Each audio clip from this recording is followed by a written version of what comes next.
이제 3장 마지막 부분을 같이 나누겠습니다. 초기 가족 치료 이론의 기초 부분인데, 사이버네틱스에 대한 내용입니다.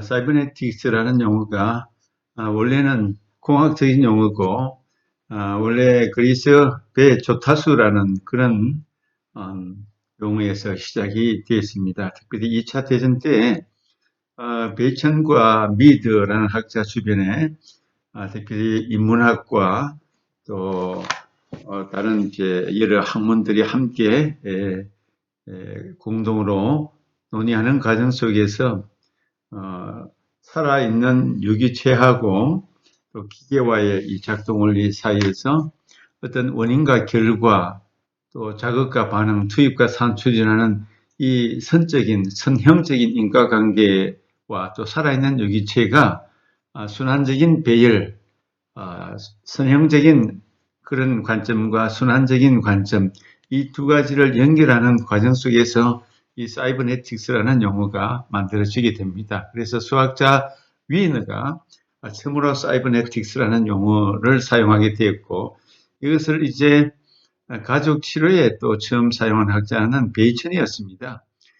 베이천이 이것을 인간의 마음, 또 살아있는 유기체로서의 어떤 개념을 가족 치료에 적용하면서 사이버네틱스라는 용어가 이렇게 본격적으로 사용이 된 것입니다. 그 생물 체계와 사회 체계에 있어서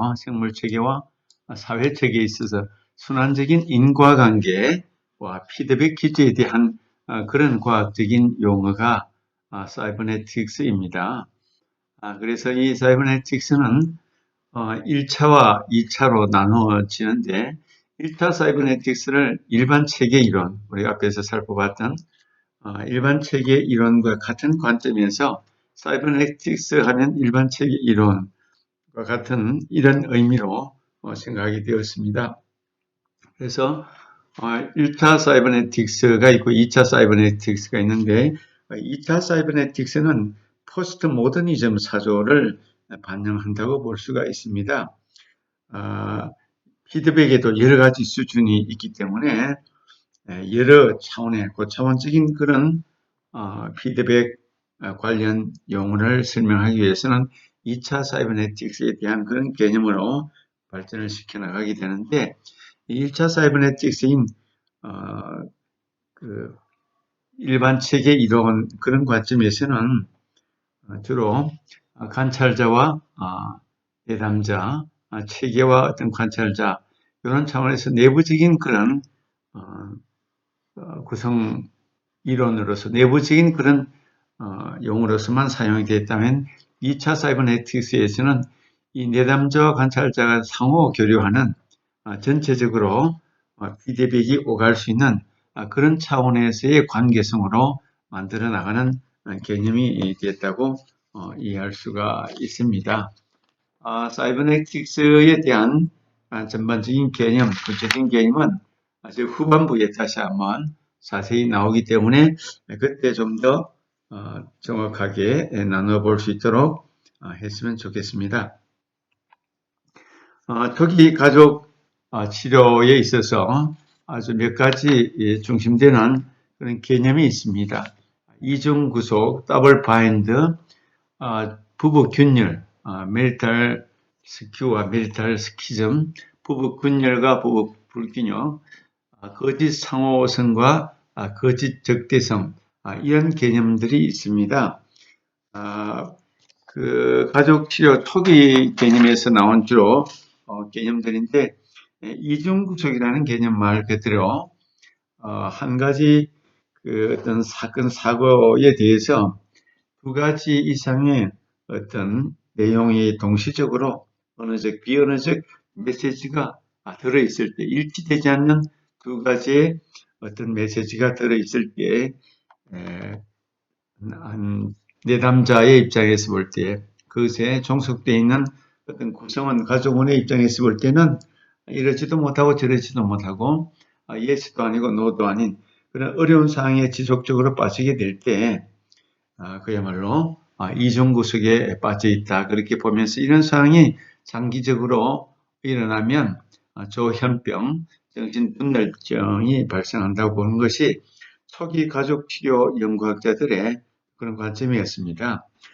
초기 가족치료는 주로 조현병이 발현되는 그런 가족을 중심으로 연구했습니다.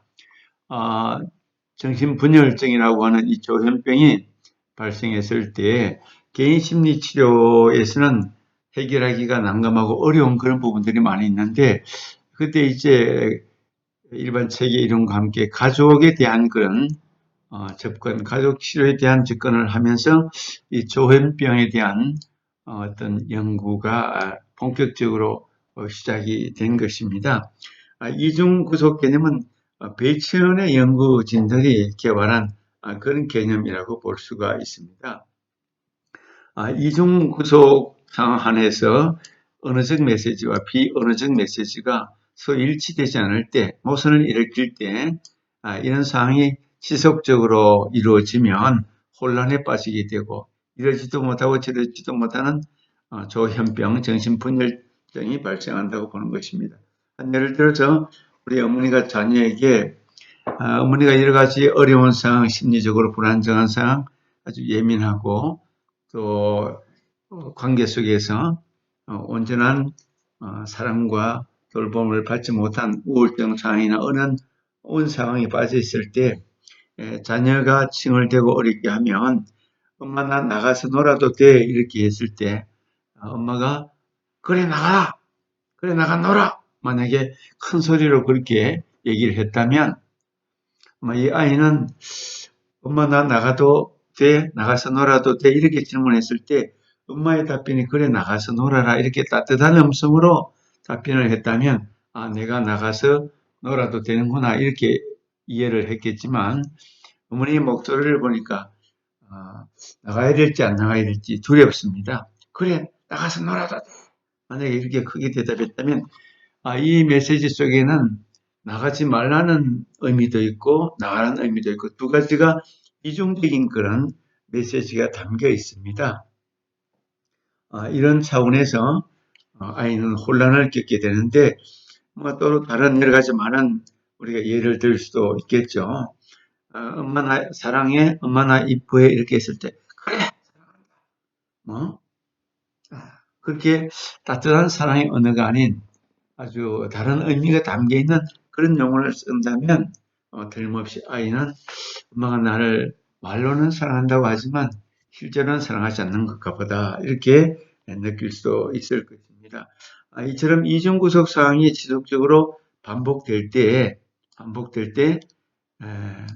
조현병이 발현될 수 있는 그런 환경을 만들게 된다고 볼 수가 있습니다.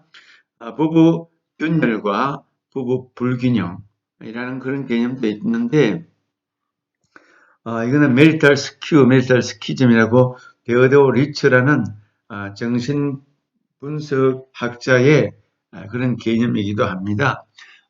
부부 균열은 부부가 역할을 교환할 수 없고 목표를 공유할 수 없을 만큼 아주 서로 간에 심한 균열이 되어 있습니다. 갈등이 심합니다. 늘 다투고 싸우고 모든 의견에 있어서 균열이 많이 일어나는 그런 상황에 빠져 있는 경우라고 볼 수가 있습니다. 역할을 서로 상호 교환이 안 됩니다.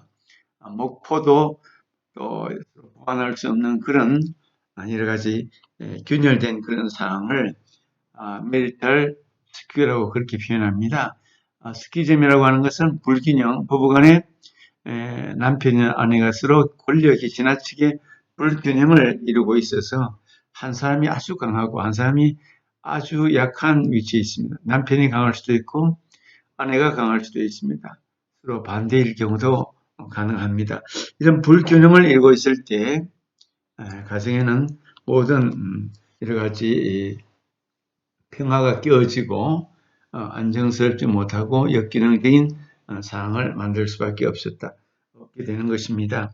이런 상황이 지속적으로 긴장을 만들고 아이들에게 결국은 조현병을 발현할 수 있도록 그런 상황을 만들게 된다고 보는 것이 데도 리처의 그런 주장이라고 볼 수가 있습니다. 또 하나의 이제 개념이 거짓 상호성, 거짓 적대성이라는 그런 개념이 있습니다.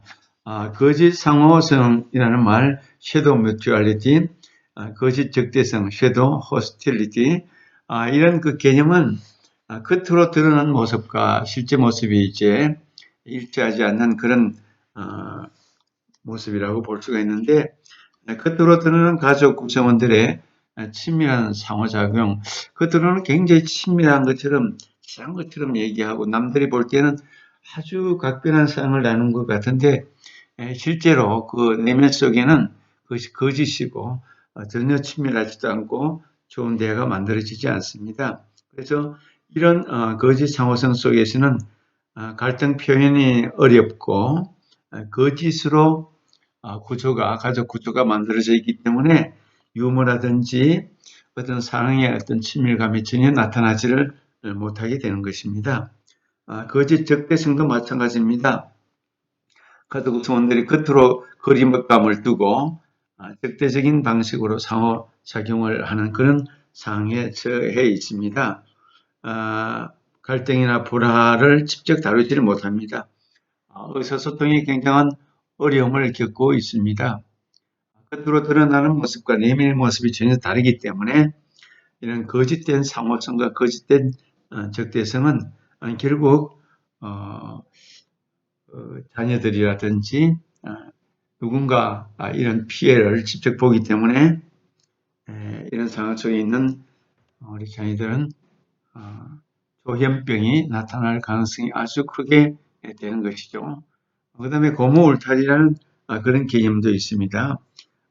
러브 펜스라고 하는데, 이거는 그 가족의 울타리라고, 고무라고 할 때는 고무는 늘어났다 줄어들었다 하는 것인데, 가족의 정체성과 독자성을 그 종합적으로 이렇게 묶고 있기 때문에 개인의 정체성, 가족 안에서 개인의 어떤 독자성을 무시하고 개인을 무시하고 가족이 모두가 함께 해야 한다는 병리적인 그런 관계 안에 있기 때문에 어떤 문제가 생겼을 때 가족의 어떤 경계선이 늘어났다가 줄어들었다, 가족의 정체성과 독자성이 하나로 일어나지 못하고 모두가 서로 얽혀 있고 뭉쳐 있기 때문에 가족의 담장이 울타리가 늘어났다가 줄어들었다 하면서 건강한 기능을 발휘하지 못하게 되는 것입니다. 어려움을 만난 그 가정, 엮이는 가정은 어떤 때는 아버지가 독재적이었다가, 어떤 때는 어머니가 독재적이었다가, 어떤 때는 자녀들이 부모의 역할을 했다가 하면서 모두가 가족의 구성원 안에 있어야 되고 그 담장을 늘렸다가 줄였다가 하는 그런 개념이라고 이해할 수가 있습니다.